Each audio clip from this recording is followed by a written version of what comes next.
Hi there, everybody, and welcome to the Speak Dicely podcast, the show where I get together with other tabletop enthusiasts and we speak Dicely together. This few episodes are going to be a little bit different because I am joined not only by tabletop enthusiasts, but I've also begun to meet some new people. And this is a DM's round table. These are going to be shorter episodes, usually centered around one question, and we're going to take a stab at those.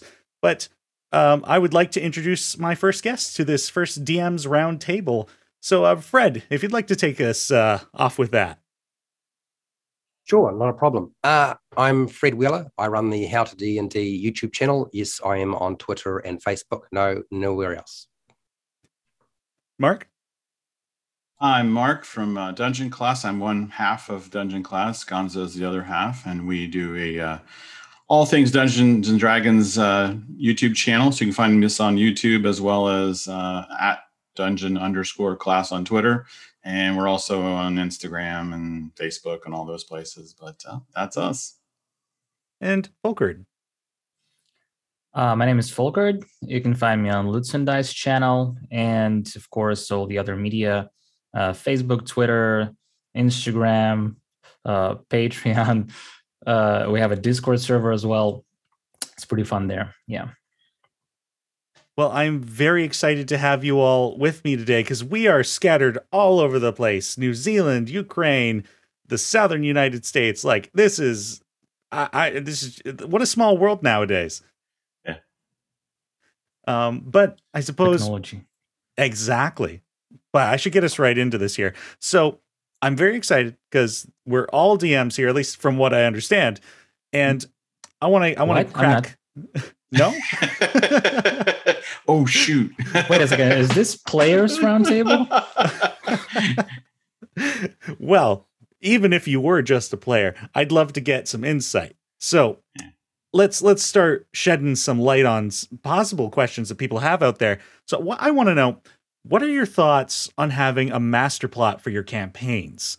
And if you use one, how do you do it without feeling like you're railroading your players? And perhaps we'll start with Fred and then go Mark and Folkard again. Sounds good. Sure.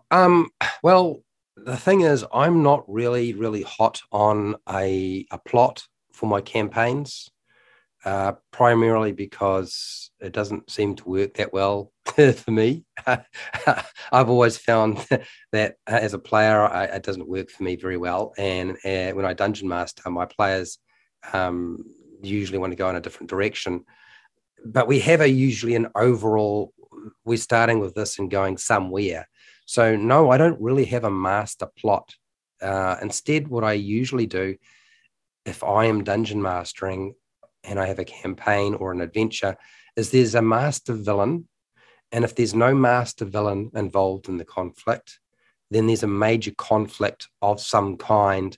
And that might be the environment, that might be something supernatural or something else.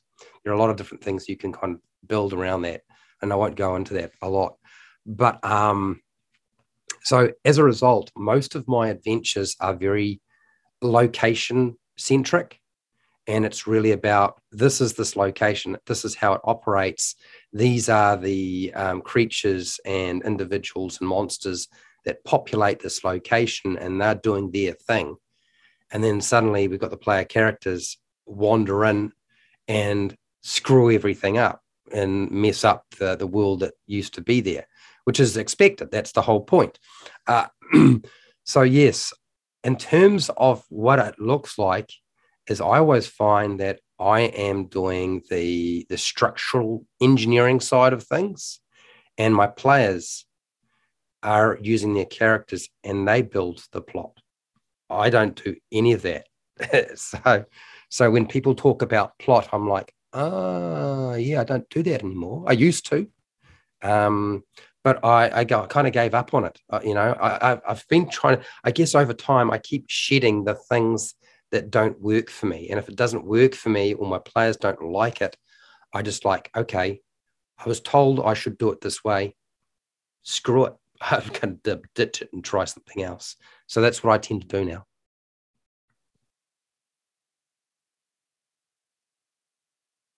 Yeah, yeah. I could totally see that. And especially if you have like many years of experience as a DM, like you find out what works best for your players. And I don't know what your player groups are like too, if they're a consistent group or if it's constantly changing.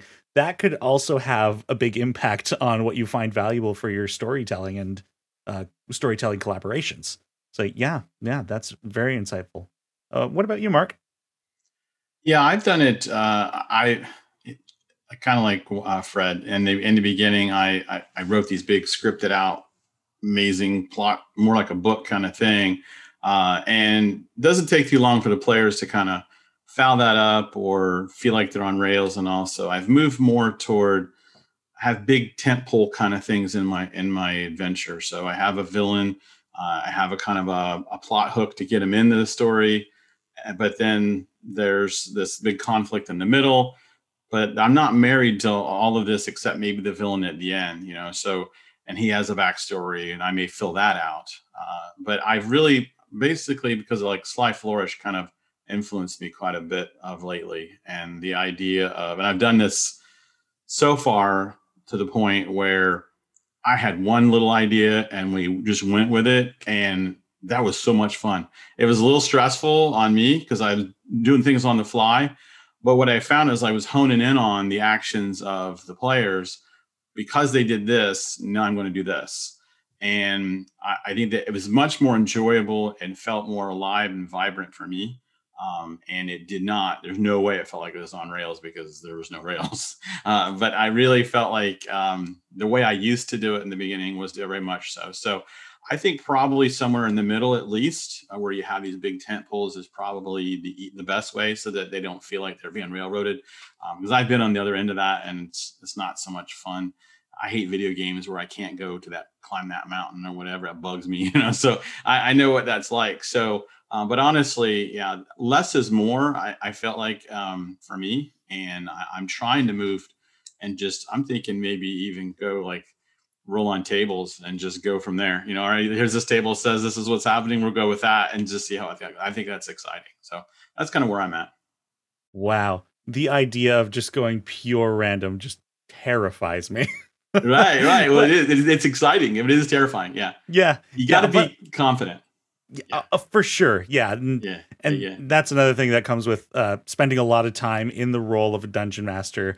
And, but yeah, I feel like there's a lot that you and I have in common with our styles there, but I'll get to mine a bit more. Folkard, what kind of philosophy do you bring to this idea? Philosophy, wow. Well, I don't know if we'd call it philosophy specifically, but yeah, I'm a bit of a philosopher, you can say. I totally dig what you two guys said, Fred and Mark. I just like to add up on that. But you know, master plot, like what is that exactly? Like, do you mean like a screenplay for everything to happen just as you've written, right? Right. You know what? Should I describe my situation before you describe yours, if you've got that question? Yeah, sure. Fair enough. I suppose that does bear answering. What is the master plot? So how I kind of think of story and plot in D&D, and I think in comparison to like what Fred and Mark has said so far, I think I'm closer to Mark's idea, but I think Fred and I are pretty opposite ends, and that might be because I'm still a young DM. But I have, what I typically do is I also create this event or this villain. It's like, what is the story going on in the world or the setting at the moment? Because I give my players full control over their story. That's what's going to be happening. They're creating the story, but I'm going to be developing a plot. And what to me the plot is something has been set in motion in the world, and regardless of the player's actions, there is going to be something that's moving along. And I think that helps make the world feel like it's actually alive. And I don't want to discourage my players from going on their side adventures or messing with what I had envisioned at all. In fact, I'm just like, yeah, you do that, and the world will continue as it does. So my master plot kind of being, if we're going for a villain, for example, they have a goal and they have a plan to try and achieve it. And they're going to continue with their plan. And if the players somehow end up mucking it up at some point, that's when they kind of become tied into my plot, and we blend plot and their story together. Wow, you pretty much nailed it. That's it. I have nothing to add. Now, I want to clarify the terminology a little bit more. Okay. I'm all about terms. I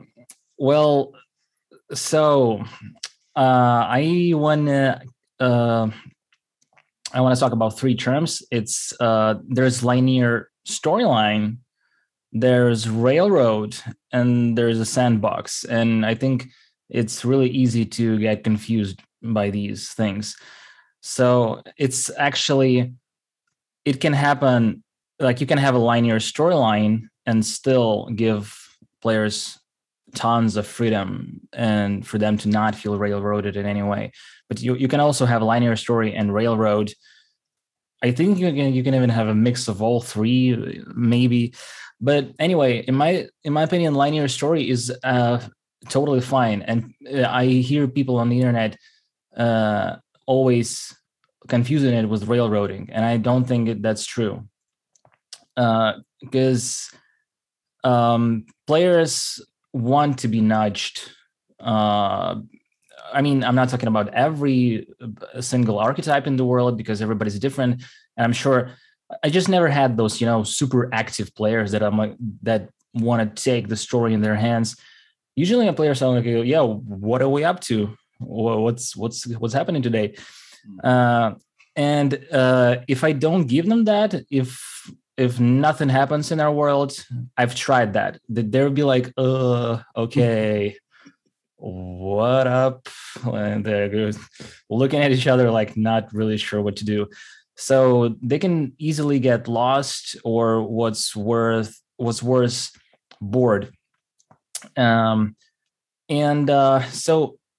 master plot is fine. I mean, aren't official modules sort of master plots? Because, everything is pretty much written and still you can run them pretty freely. So master plot is fine as long as you don't mess with players' choices of, how exactly to get from point A to point B. And there's a lot of ways you can go with this. I mean, perhaps I want to tell you about my latest adventure. It was actually in the Android universe. It's a Genesis-based universe, Genesis RPG. And what I had there, I didn't quite have a master plot, but I had the idea of how I wanted to end this campaign. And it was absolutely straightforward. So this is a cyberpunk world. And obviously I wanted to go storming the corporation building at the end, because that's fucking cool. And what I did was I actually had all the players create their own characters, and I didn't think about how am I gonna do how am I gonna bring them together to that point at all. I just we just fleshed the characters out. And I kind of went from there. And for one particular player, he was sort of like a main character archetype. And he had this really dark secret that he wasn't aware of. And that's the middle thing that I wanted to have. I knew that, okay, the story is going to this big reveal, but I have no idea how exactly. And what's even more kind of what was difficult for me, it's kind of a hell for a new DM, I guess. But all the three players, their characters didn't know each other at all. Nothing in their backstory connected them, and they started in absolutely three different locations, and they ended up intersecting a little bit, meeting here and there, but not exactly. Their characters didn't understand that they're fellows in this game, and they actually were really good at role playing and all that. kind of separating their knowledge from their character's knowledge. And what happened, like how I ran these games, is I wrote pretty dense plots for sessions, but I always left them really, really open-ended. So I had this beginning that like something happens, a lot of events happens, and the players are involved in them. Pre-written scenes, like a birthday of the guy's partner. He was a cop, a patrol officer, and his partner had a birthday. And there's a party, so he has to be there. But something there happens, the corp guys show up and stuff like that. And I always listen to what my players do, and I kind of left the session hanging with everybody having their inertia. You know what I mean? Like a player does something and kind of leaves hanging, and he's sort of about to step outside of my pre-built world. And they go home, and then I kind of build the floor beneath their feet, depending on where they left off. And I actually came up with entire locations because of that. Like at one time, this one player, she was a clone of a daughter of a CEO of a corporation, and she was afraid for her life because she was not the first one. Like the real daughter deceased. He got another clone, but it was experimental, and they got disposed of that one. This one realized that, oh shit, my life is in danger. And in one session, she ended up running away from the party, and I wasn't expecting that at all. So I just had her roll some checks to sneak past the Bioroid guards and stuff. And she just left and said, like, I want to just, I'm looking up for like a cheap hotel so that nobody can find me. So the next session, I came up with that cheap hotel and what kind of guys she's going to meet there. And because of actions like this, I ended up building an entire faction where they ended up and finally got together. And only for the very last session, they actually got together, all three of them. I mean, the session previous, the guy, this main guy, he learned that it was he that killed his own family in the past because he thought it was a murder kind of thing. Yeah, kind of cliche, but I mean, as I said before, I freaking love cliches in D&D and RPGs. So yeah, I mean, that's kind of my method of like building beneath the player's feet every time they end the session, and it works really well because they feel like the world is actually super big, and wherever they go, everything is possible. Because I specifically leave those cliffhangers at the end of a session so that I can come up with a whole bunch of stuff, and then they're like, "Wow, this world is freaking rich." It's a really good philosophy to have too, because it saves you so much time when you know that you're actually developing. The world building you're doing is immediately relevant and immediately important to the players. So you know you're not wasting any time fleshing out this part of the world where they're never going to see. What I do instead is I can come up with characters, dialogues, and events not tied to a location so that I can throw it in anytime, anywhere. And one thing that I wanted to mention as well is, about making that master plot happening is to actually like seed the desire in the hearts of your players, because I wanted them to storm the corporation, and I didn't tell them go storm the corporation. I just had them hate the CEO of the corporation with all their hearts. Like he was to blame for every little thing. Like he made the guy kill his family. Basically, I'm not gonna go into the details. If he survives, their lives are done. Like they cannot live with him in this city because he's so powerful and he hates them and he wants to kill them. So it's either him or them. Yeah, that makes absolute sense. Fred or Mark, do either of you want to have a final word now that I've defined my master plot method and we've had a lot of these terminology put out there? Fred, you had your hand up? I thought it was interesting that you said that that the methods were different, because you see, in my head, when I think and I describe what I do, and then when Mark said what he did, and then when Folkard said what he did, and then you kind of talked about what you were doing, I see no difference. So I'm wondering, maybe I need to describe what I've done in my campaign, like really briefly, because I wouldn't be able to do it any other way. Yeah. Because the reality is that nothing is, I think people see differences when there are no differences. So to give you an idea, I decided I was going to run Dragon Vice by a Peak because it had come out and people wanted me to do reviews on it. People wanted me to do a guide on it. And I'm like, well, I haven't run it. So if I don't know if I've never run it, well, how could I possibly help anybody? So I said to my players, look, how do you feel about running through this adventure? And then after that, we'll continue on and I'll run something like, I don't know, Dungeon of Mad Mage, roughly to level 10, and then we'll just stop. So we did that. And I had no intentions of running everything in Dragon Vice by a Peak or necessarily exactly as it was set out in the book. But my players played through that. They did their thing.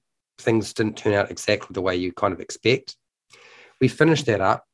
I decided to move them into Dungeon of the Mad Mage. They were all right for a little while playing through that. It's just a location. I introduced Halaster Blackcloak a lot. And they had already told me, look, Fred, there are some things we want to do. We want to be masters of our world. We don't want a patron. We want to be our own patron, basically. We're it. We decide what we're going to do. So they're the constables and deputies in Fandolin. I said, oh, that's fine. Okay. And they said, we want the deed to Tresendal Manor so we can upgrade it later. I said, fine. We want to build out Fandolin. So they've been doing all of these things as they play through. That's not me. That's them deciding how that's going to work. I played through 2 levels of Dungeon of the Mad Mage, and it was abundantly clear that I could not do that online and that they weren't really that invested, and they would be quite happy with something a bit different. So all I did is, based on kind of, you know, the concept that Halaster may be ultimately at the top somewhere, but they also said they don't want to have one villain. They wanted multiple villains. So I built in multiple villains. And all I did was I found some books that had like one adventure that covers one level. So my sessions, I have 2 sessions and they level up. There's been sessions where I had 1 session and they leveled up. Thanks, Mike Mills. I agree. Yes, it can work quite well. And so we've gone all over the place. But as that has happened, as a result of that, Halaster Blackcloak is not necessarily, haven't seen him for ages. Harvin Wester, the town master, is gone. They're actually getting nominees and trying to support people that they think are suitable for running Fandolin, getting them on board to take that position. So they've found, I think, 3 people, individuals that they want to actually take on that role. But there'll be elections, and we'll see how it goes.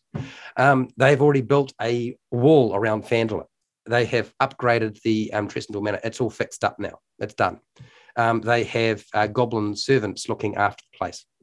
They tried to build a goblin army, but that didn't work out too well. So even though I think, okay, here's the basic idea, here's my villain, here's these locations, they'll play with that, but it doesn't work necessarily the way I will expect, because they will change that. And I don't actually see that being any different. They're now level 14. And they were insistent that they be on the sea. And so they've been fighting were sharks and dealing with a Leviathan.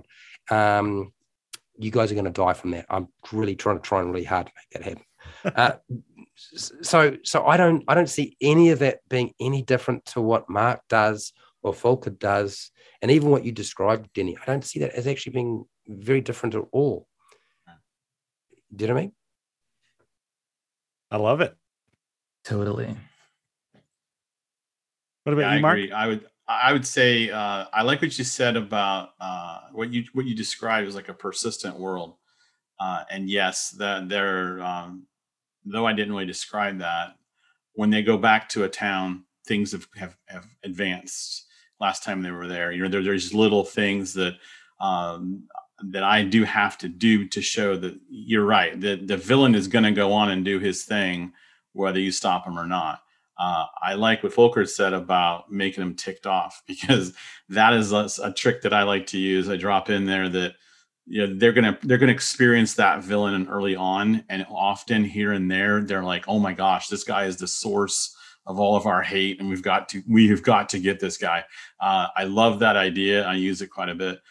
So yeah, I kind of agree with Fred in that it's funny, we all get to the end and we describe it maybe different here and there, but we all have the villain, we have plot hooks, we have the things that happen in the middle, and we do have a persistent world. And I really like how Folkard said, building out from right under their feet. That's a really great way of describing kind of what I'm doing. And I love that idea of and I use it a lot. Like, okay, when they end here, this is a good stopping point. We leave them hanging, wanting more, which is always great. And they're like, oh no, the end of the night. And you're like, oh, come back next time. And like, oh boy, I got something to stick under there and to keep that story going. And I think this is everything we described. It's good dungeon mastering. At the end of the day, when your players are like, that was awesome, you've done it. You've done a good job. And all of this is working when you hear that. So I think that's the final point I want to make. All right. Well, I think that that about does it. What I thought, at least coming in, was different philosophies. Turns out we're all the same. DMs, we all boil down to we're a special breed, I suppose. You and I were not so different. But yeah, I mean, storytelling, it's so good. Like always be reading, always watch movies, like be inspired, plots, stories, and always keep in mind that your players are part of the storytelling experience. So thank you, all of you, Fred, Mark, and Folkard, for joining me on this first DM's Roundtable. And for everybody out there, be sure to check out their YouTube pages. All the links are in the description of the video below if you're watching this on YouTube, or in the show notes if you're listening to this as a podcast. And give everybody your support, because this is great. We're new people, new friends, always a great time. And we'll be back in a couple of weeks with another one of these. So stay tuned. And thank you, everybody, for tuning in. Bye-bye. This episode of the Speak Dicely podcast was produced and edited by myself, Teni Brant, and the intro and outro music were created by Teni Brant. Thank you for the support, and we'll see you next time on the Speak Dicely podcast.